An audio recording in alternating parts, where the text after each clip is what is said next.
मध्य प्रदेश में चुनावी प्रचार और सियासी पारा अपने चरम पर है। भाजपा और कांग्रेस दोनों प्रचार के मोर्चे पर डटी हुई हैं। हालांकि बीजेपी के पास नेताओं की बड़ी सुसंगठित फौज है, इसलिए बड़ी चुनावी सभाएं हो रही हैं। शनिवार को गृहमंत्री अमित शाह ने ग्वालियर चंबल अंचल में 4 चुनावी सभाओं को संबोधित किया। इस दौरान अंतिम चुनावी सभा में उन्होंने ग्वालियर के इंटक मैदान में की। इस दौरान अमित शाह ने जमकर कांग्रेस पर हमला बोला। अमित शाह ने अपने भाषण की शुरुआत में सबसे पहले ग्वालियर की ऐतिहासिक भूमि को प्रणाम किया। उसके बाद उन्होंने कहा कि उन्हें गर्व है कि वे कालव ऋषि, उस्ताद अमजद अली, अटल बिहारी वाजपेयी, राजमाता और बीजेपी जनसंघ की स्थापना जिस भूमि पर हुई वहां बार बार आ रहे हैं।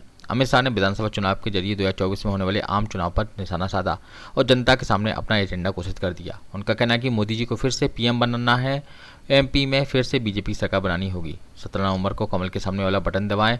ये सिर्फ प्रद्युम्न तोमर का चुनाव नहीं है, आने वाले समय में मोदी जी के चुनाव का वोट है। पीएम मोदी ने देश को दुनिया में सम्मान दिलवाया है। तीसरी बार मोदी जी को मौका दीजिए। हमारी अर्थव्यवस्था दुनिया की तीसरी बड़ी अर्थव्यवस्था होगी। साल 2003 तक मध्य प्रदेश में मिस्टर बंटाधार के शासन में मध्य प्रदेश बीमारू राज्य था। अब मध्य प्रदेश के बजट को 23,000 करोड़ से 3 लाख करोड़ तक पहुंचाया गया है। प्रति व्यक्ति आय 11,718 से बढ़कर 1,40,000 तक पहुंच गई है। कमलनाथ जी ने 1.5 साल में अपराध में नंबर 1 मध्य प्रदेश को बनाया, भ्रष्टाचार का अड्डा बनाया। कमलनाथ की सरकार आई तो लाडली बहना सहित अन्य योजनाएं बंद कर दी जाएंगी। कांग्रेस परिवारवाद को पोषण करने वाली पार्टी है। सोनिया अपने बेटे को पीएम, कमलनाथ जी अपने बेटे को सीएम बनाना चाहते हैं। ये लोग आपका भला नहीं कर सकते। जब मध्य प्रदेश का गठन हुआ था, उस मध्य प्रदेश के गठन में प्रदेश के 4 महानगर थे, इंदौर, भोपाल, जबलपुर और ग्वालियर। ग्वालियर हर मामले में नंबर 1 था। चाहे मोती झील का वाटर ट्रीटमेंट प्लांट उस समय था, आज मेट्रो ट्रेन आ रही है, उस समय हमारे यहां मेट्रो ट्रेन थी कि नहीं? तो ये सारी सुविधाएं थी। हमारा ग्वालियर नंबर 1 था। परंतु 60 वर्ष के कांग्रेस के शासन के बाद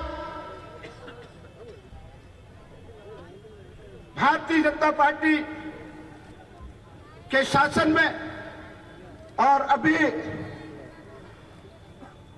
उस समय हमको भी लगा कि ये सत्ता बदल क्यों हुआ है, पर आज मैं इस मंच से कहना चाहता हूं कि सत्ता बदल हुआ, उसका ग्वालियर की जनता जनार्दन को लाभ हुआ है कि नहीं? समय में कोरोना काल में चाहे नरेंद्र सिंह जी हो, पवैया जी हो, शेजवलकर साहब हो, प्रभात झा जी हो, मुख्यमंत्री जी हो, हम सब ने मिलकर, प्रद्युम्न सिंह तोमर हो, एक एक व्यक्ति ने मिलकर ग्वालियर का एक विकास का खाका बनाया है। और केवल खाका नहीं, हम आपके सामने 5G के साथ नहीं आ रहे, 5 गारंटी के साथ, 5G के साथ नहीं आ रहे, क्योंकि वो 5G वाले लोगों ने तो अपने कार्यकाल में 2G करके दिखा दिया है।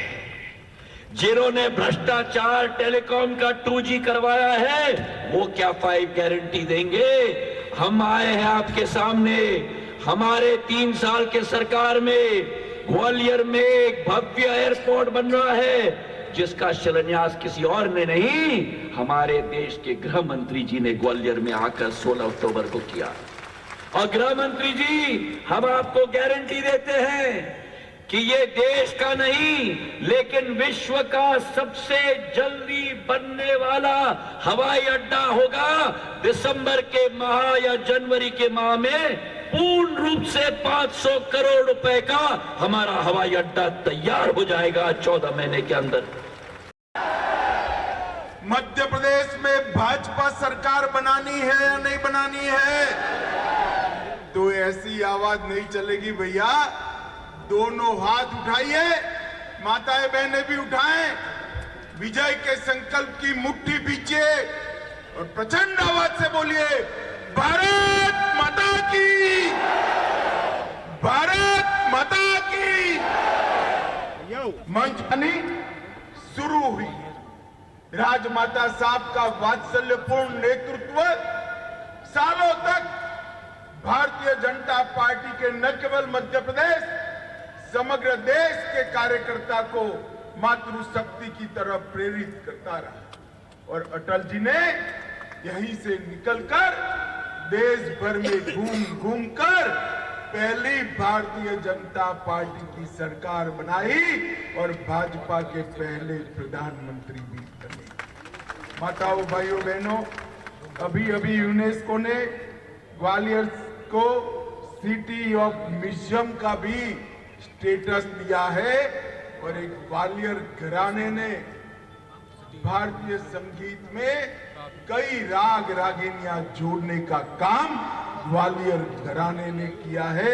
ये सभी कलाकारों को मैं आज प्रणाम करता हूं। मित्रों, आज ज्योतिरादित्य जी ने यहां पर ग्वालियर के विकास की ढेर सारी बातें की है, परंतु मैं आज यहां आप लोगों को ये कहने आया हूं कि आप जब 17 तारीख के चुनाव में कमल के निशान के सामने बटन दबाएं, ऐसा मत समझिए कि प्रद्युमन तोमर जी को विधायक या मंत्री बनाने के लिए वोट डाल रहे हैं।